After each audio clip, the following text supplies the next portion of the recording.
ರಾತ್ರಿ ಈ ಕೆಲಸ ಮಾಡಿದರೆ ಲಕ್ಷ್ಮಿ ಒಲಿಯೋದು ಗ್ಯಾರಂಟಿ. ಏನು ಮಾಡಬೇಕು? ಕಲಿಯುಗದಲ್ಲಿ ಅತ್ಯಂತ ಹೆಚ್ಚಾಗಿ ಪೂಜಿಸಲ್ಪಡುವ ದೇವರಲ್ಲಿ ಲಕ್ಷ್ಮೀ ದೇವಿಯು ಒಬ್ಬಳು. ತಾಯಿ ಲಕ್ಷ್ಮಿಯ ವಾಸಿಸುವ ಮನೆಗಳಲ್ಲಿ ಆಕೆಯ ಅನುಗ್ರಹದಿಂದ ಎಲ್ಲರೂ ಸಂತೋಷವಾಗಿರುತ್ತಾರೆ ಮತ್ತು ಆ ಮನೆಯ ವಾತಾವರಣವು ತುಂಬಾ ಸಕಾರಾತ್ಮಕವಾಗಿರುತ್ತದೆ.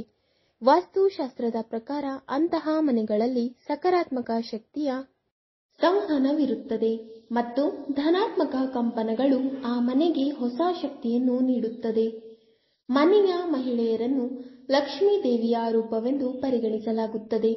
ಲಕ್ಷ್ಮೀ ದೇವಿಯ ಅನುಗ್ರಹವು ಮಹಿಳೆಯರನ್ನು ಗೌರವಿಸುವ ಮತ್ತು ಸಂತೋಷದಿಂದ ಇಡುವ ಮನೆಗಳಲ್ಲಿ ಯಾವಾಗಲೂ ಇರುತ್ತದೆ. ಮಹಿಳೆಯರು ತಮ್ಮ ಮನೆಯಲ್ಲಿ ಪ್ರತಿದಿನ ಕೆಲವು ವಿಶೇಷ ಕೆಲಸಗಳನ್ನು ಮಾಡಿದರೆ ಮಾತಾ ಲಕ್ಷ್ಮಿ ಯಾವಾಗಲೂ ಅಲ್ಲಿಯೇ ವಾಸಿಸುತ್ತಾಳೆ. ಈ ಕಾರ್ಯಗಳು ಯಾವುವೆಂದು ಈ ವಿಡಿಯೋದಲ್ಲಿ ತಿಳಿಯೋಣ. 1. ಮಹಿಳೆಯರು ಈ ಕೆಲಸವನ್ನು ರಾತ್ರಿಯಲ್ಲಿ ಮಾಡಬೇಕು. ರಾತ್ರಿಯ ಸಮಯದಲ್ಲಿ ಮಹಿಳೆಯರು ಮನೆಯ ದೇವರ ಕೋಣೆಯಲ್ಲಿ ದೀಪವನ್ನು ಬೆಳಗಿಸಬೇಕು.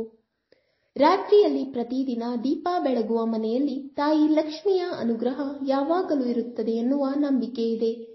ಪ್ರತಿನಿತ್ಯ ಸಂಜೆ ಅಥವಾ ರಾತ್ರಿ ವೇಳೆ ದೇವರ ಕೋಣೆಯಲ್ಲಿ ದೀಪ ಬೆಳಗುವ ಮನೆಯಲ್ಲಿ ಎಂದಿಗೂ ಹಣದ ಕೊರತೆ ಬರುವುದಿಲ್ಲ. 2. ರಾತ್ರಿ ಮಲಗುವ ಮೊದಲು ಈ ಕೆಲಸವನ್ನು ಮಾಡಿ. ರಾತ್ರಿ ಸಮಯದಲ್ಲಿ ಮಲಗುವ ಮೊದಲು ಆ ಮನೆಯ ಮಹಿಳೆಯರು ಮಲಗುವ ಕೋಣೆಯಲ್ಲಿ ಮತ್ತು ಇಡೀ ಮನೆಯಲ್ಲಿ ಕರ್ಪೂರ ಹೊಗೆಯನ್ನು ಹಾಕಬೇಕು. ಇದನ್ನು ಮಾಡುವುದರಿಂದ ಮನೆಯಲ್ಲಿನ ಋಣಾತ್ಮಕ ಶಕ್ತಿಯು ನಾಶವಾಗುತ್ತದೆ ಮತ್ತು ಲಕ್ಷ್ಮೀ ದೇವಿ ನಿಮ್ಮ ಮೇಲೆ ಸಂತೋಷ ಪಡುತ್ತಾರೆ.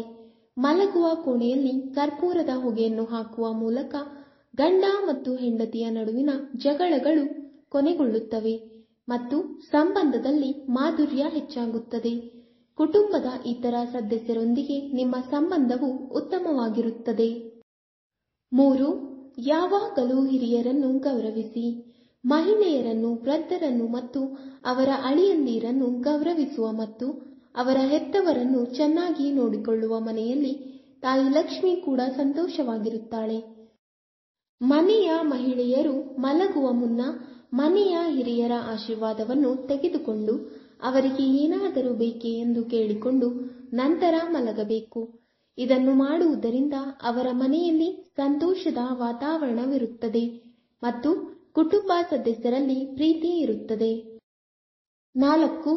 ಮಲಗುವ ಮೊದಲು ಇಲ್ಲಿ ಬೆಳಕು ಇರಬೇಕು. ರಾತ್ರಿ ಮಲಗುವ ಮುನ್ನ ಮನೆಯ ಮಾಲೀಕರು ಸಾಸಿವೆ ಎಣ್ಣೆಯ ದೀಪವನ್ನು ದಕ್ಷಿಣ ದಿಕ್ಕಿನಲ್ಲಿ ಇಡಬೇಕು. ಇದು ಪಿತೃಗಳ ಸಂಬಂಧಿಸಿದ ದಿಕ್ಕು ಎನ್ನುವ ನಂಬಿಕೆ ಇದೆ ಮತ್ತು ಅವರು ನಿಮಗೆ ಸಂತೋಷ ಮತ್ತು ಸಮೃದ್ಧಿಯನ್ನು ನೀಡಲು ಪರಲೋಕದಿಂದ ಈ ದಿಕ್ಕಿನಲ್ಲಿ ಬರುತ್ತಾರೆ. ದೀಪವನ್ನು ಬೆಳಗಿಸಲು ಸಾಧ್ಯವಾಗದಿದ್ದರೆ ಈ ದಿಕ್ಕಿನಲ್ಲಿ ಬಲ್ಬ್ ಹಾಕಿ ಮತ್ತು ಸಂಜೆ 7 ಗಂಟೆಯ ನಂತರ ಈ ಬಲ್ಬ್ ಅನ್ನು ಬೆಳಗಿಸಿ. ಇದನ್ನು ಮಾಡುವುದರಿಂದ ಪೂರ್ವಜರು ನಿಮ್ಮ ಮೇಲೆ ಸಂತೋಷವಾಗಿರುತ್ತಾರೆ ಮತ್ತು ಅವರ ಅನುಗ್ರಹವು ಯಾವಾಗಲೂ ನಿಮ್ಮ ಮೇಲೆ ಇರುತ್ತದೆ. 5.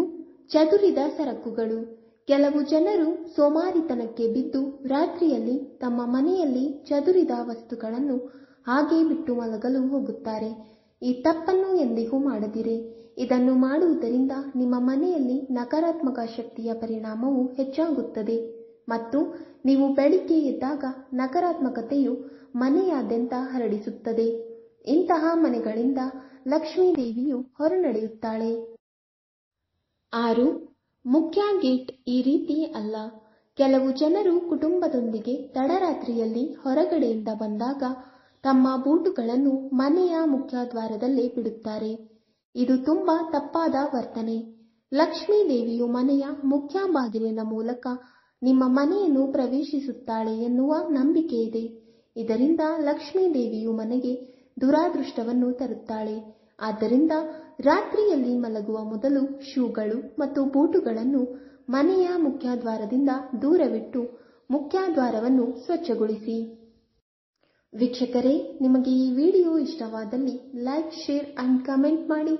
ಮುಂದಿನ ವಿಡಿಯೋಸ್ಗಳಿಗಾಗಿ ಚಾನಲ್ ಅನ್ನು ಸಬ್ಸ್ಕ್ರೈಬ್ ಮಾಡಿ. ಧನ್ಯವಾದಗಳು.